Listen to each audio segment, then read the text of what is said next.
welcome back to my channel. So in this video I'm going to show you how to make this linen top. So the first thing I'm doing here is I have my fabric folded into two, so I want the top to be a little bit long. You see the fabric is folded into two. We are cutting both the front and the back together, and the width of the fabric is my hip divided by 4 plus extra 2 inches. If you'd want, you could make yours extra 3 inches if you have more fabric and you want it more free. So my hip is 48 divided by 4 is 12 plus extra 2, and then the length I have here is actually 31.5, right, because I want it a little longer. So now the next thing is that we are going to go ahead and start to cut.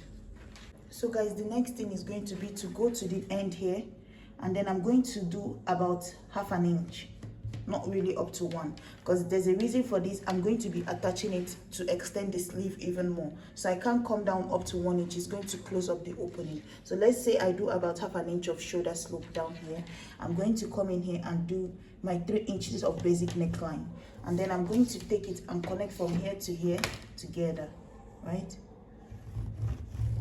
And then after this is done, the next thing I'm going to do is to come down to my armhole here, and then the same thing, you could do your armhole, the inch for your armhole plus 1, because I want it to come down a little bit. So I'm going to do, instead of 10, I could do about 11. So the opening of this sleeve is going to be 11 inches. And then on that point of 11, I'm going to insert my bust measurement, which is here, and then plus extra 2 inches, which is here, right? So once I do that, I'm just going to go ahead and connect it from this point now down to the hip line. So you could always go back in, measure where your hip is going to be, which for me is somewhere here, and then connect it to that point. So that is it. And then down here, I'm going to give it a curve, and that is it. So all I have to do is go up to the neckline and mark 1 inch of neck depth. So mark it down, because it's going to have a collar. Connect it here. So I'm going to be cutting this out a little bit on the shoulder slope and all the way out here. So guys, once this is done, I'm going to separate it. So I'm going to take away one piece. Let me take out this one on the inside, right? That's my back panel. And then this one, we're going to make a few changes to it, because this is the front panel. So the few changes we're making is that we're going to come down from the shoulder about, so 3 inches of neckline is what we need here. So from the tip here, we're going to make it 3. Connect it all the way to this point, right? And then we're going to also cut that part out. So guys, once you cut out the 3 inch of neckline, you're going to cut a slit here. But now this part is what depends on you. If you're okay with just a short slit, it's okay. If you want to come down just below your bust, that way you could use one more button on it. That is also okay. So I think for me, I'm going to do, I saw 2 different styles on this. I think I'm going to just do about, let's say 8 inches depth, or 7 inches is okay for me. So let me see how much deep this is. So I think it's okay at this point, because I don't think I would like to add a button to it. So at this point now, all I have to do is to cut a rectangular fabric that I'm going to use to turn over this neckline. But we are going to be making it an invisible collar, like it's going to flap over on one side. So I'm just going to cut out a fabric that we're going to use to do that now. So guys, the next thing you see is that I put this here. So you're going to make sure the right side is facing each other. So you're going to make sure it's close together like this, right? And then you put it this way. And when you go to sew at the very end of that and come back up again, right? It's going to be very thin. Sew in there and then come back up again. You slit it open and then turn this whole thing inside out. Make sure you have about 4 inches on this side and 4 inches on this side, right? So I'm going to do that now and come back and show you guys. So guys, this is the neckline here, the flap. So you see I've sewn it down, notched it, and then so now you're going to tuck it inside towards the wrong side, right? If you want, you could just sew it down like this and finish it up, so it will serve as facing. But if you want, you could give it a different kind of finish. So what you could do is on one side, you could just flip your fabric into half and then turn it again and then sew it down like a flap. You understand? So first thing is looking like this, right? You're going to tuck in ½ an inch here and then bring it over on top of the flap here and just sew it down, like on top of where the stitch of this thing is, and then sew it down like this. It's going to come out like this on one side. So guys, you see what one side looks like. I reduced it a little bit, right? The extra fabric inside, so that I could make the flap smaller. So now on this other side, what we're going to do is you're going to tuck it into the very end, right? You're going to make sure it's just the edge of the fabric. If you want, you could go ahead and iron it, but make sure it's just the edge of the where the seam is what is touching this part when you close it over, because this is what we want. We want it to look like a collar, like a flap, right? So then what you're going to do on this other side now is just tuck this in like this, flip your fabric back on top of it like this, and then just sew down on it. You don't have to make it this big, because I'm seeing now that mine is very big, so I'm just going to reduce it again.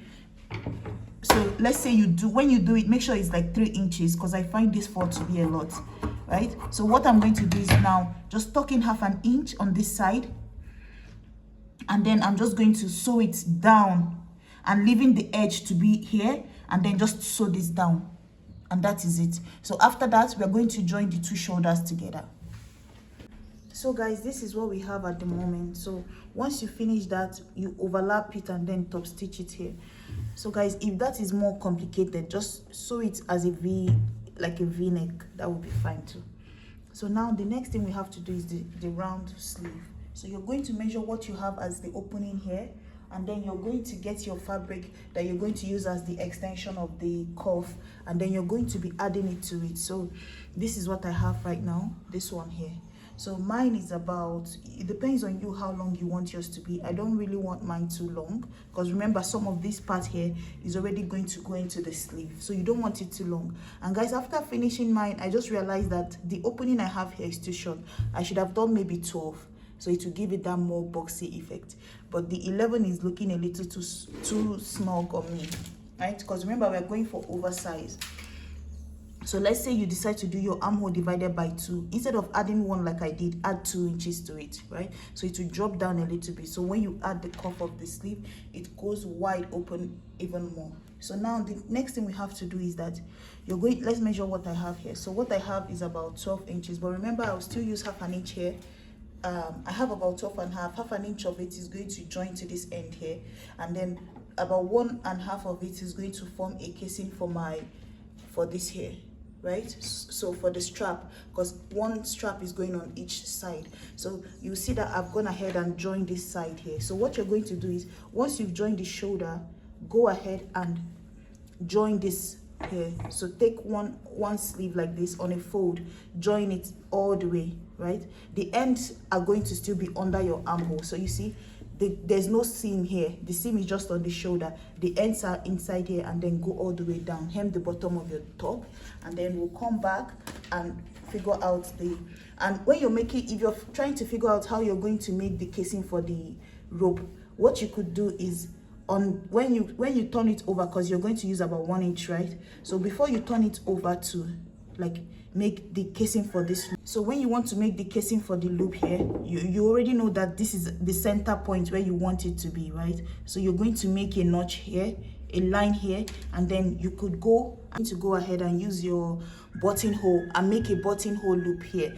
An opening for button would be nice. Just make one opening for button, so that when you're done, you're going to just pass your rope through here on each side, and then pass the other one through here on the other side and stitch it down. Because it depends on you. If you want the 2 ends of yours to come out from this loop, that will be okay, but I don't want the 2 ends. I want to make mine just like her own, and her own shows that the 2 rough ends will go in here and be stitched inside of the casing, and then this part will drop out. So after you've made a loop, an opening here, you use your razor to cut it open. Then you're going to turn this side in, make the casing, and then from this opening now, you're going to pass one going this direction, pass the other one going this direction, right? And then the 2 of them are coming out from this opening, and this is going to drop on the end of the sleeve. You understand? So I'm going to do mine on both sides, and then I'm going to hem the bottom of my cloth. So guys, the next thing is going to be to add the collar. So what I have here is about 4 inch. So you could just fold your fabric into 2, and then make sure you have about 4 inch here. So all I have to do is just go to the neckline of my shirt and start from one end. You see, I've closed up this end and also closed up this end. So I'm just going to go ahead. I'm talking about 1/2 inch at the edge of this, just like how you fix a band of your skirt, right? And then I'm going to start from one end here. put the collar of my shirt inside of it and then sew it all the way around. Once I'm done, I'm going to iron it into two and it's going to form my collar, and that will be it for the video.